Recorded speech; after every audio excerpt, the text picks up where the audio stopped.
अहिले चाहिँ म बनेपा नगरपालिका वडा नम्बर 3 यो 3 गरे शशीपानी स्थित छु।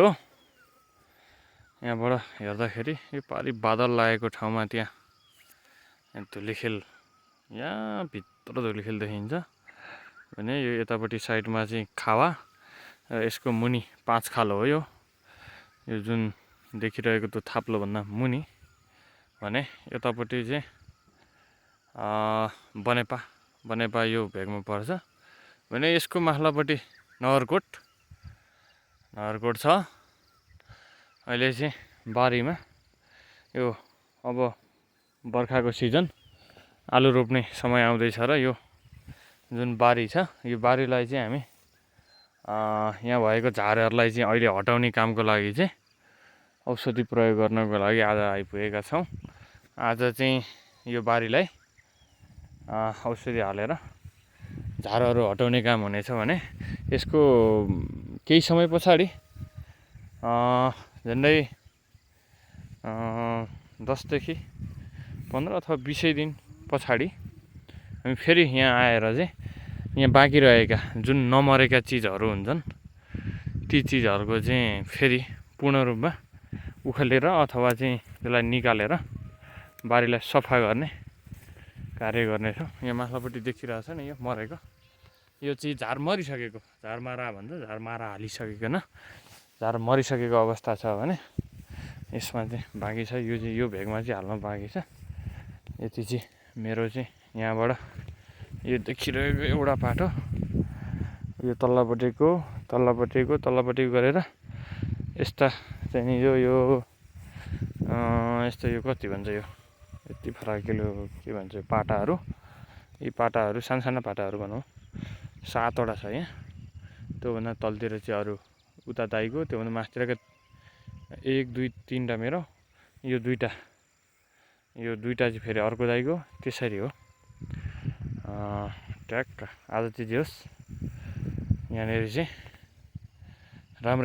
राम्रै किसिमको कृषिको लागि भनौँ न, कृषिको लागि आइएको छ। हेरौँ मौसमले कतिको साथ दिनेछ। एकैछिन अगाडि घाम लागिरहेको थियो, स्पेसल देखिरहेको थियो होइन वातावरण। अहिले त घाम त हिँडिरहेको भने घाम त 1 सेकेन्डमा दौडिरहेको भने यो लेकको ठाउँ होइन, भरेन भने अब एकछिनमा तुवालो आउँछ ट्याक्कै चाहिँ यो भरेर कुरीमण्डल भइहाल्छ। ल एकछिन अगाडि यहाँ कस्तो राम्रो देखिरहेको थियो, छैन। अब घामको उज्यालो जाने बित्तिकै त सबै क्लियर एन्ड कट भइरहेको रहेछ भने वाउ। ल ठिक छ ल। अरे यो चाहिँ म भएँ, यो हरियाली, यो डाँडा काँडा आज झारमारा हाल्ने भन्ने विशेष हो।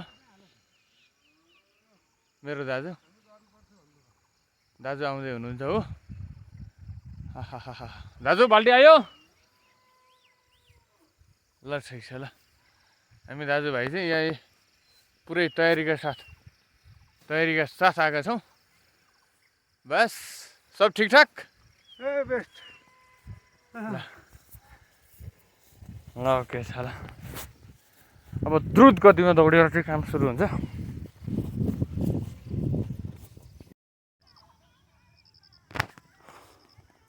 फाइनल्ली हामीले यो बारीमा झारमारा हालिसकेर स्प्रे गरिसकेर अब हामी घरतर्फ लाग्दैछौँ। दाइको स्प्रे गर्ने पम्प त्यो हो भने मेरो चाहिँ यहाँ छ है, म यो भइहालेँ।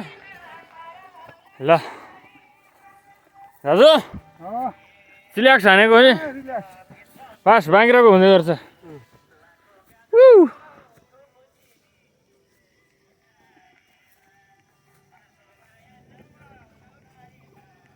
हाम्रो हवाईजहाज चाहिँ अलिक त्यहाँ माथापट्टि राखेको छौँ।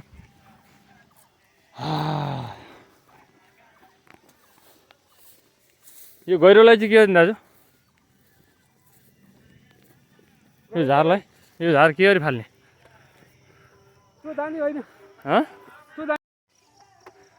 ल हामीले बिसाती छर्किने काम सक्यौँ। तुवालोले फेरि ढाकिसक्यो पुरै। चारैतिर। अब हामी आइसक्यौँ। यो दाइको हवाईजहाज हो भने मेरो हवाईजहाज यहाँ छ। बाग्राको हुँदै गर्छ ल। अब निस्क्यौँ ल।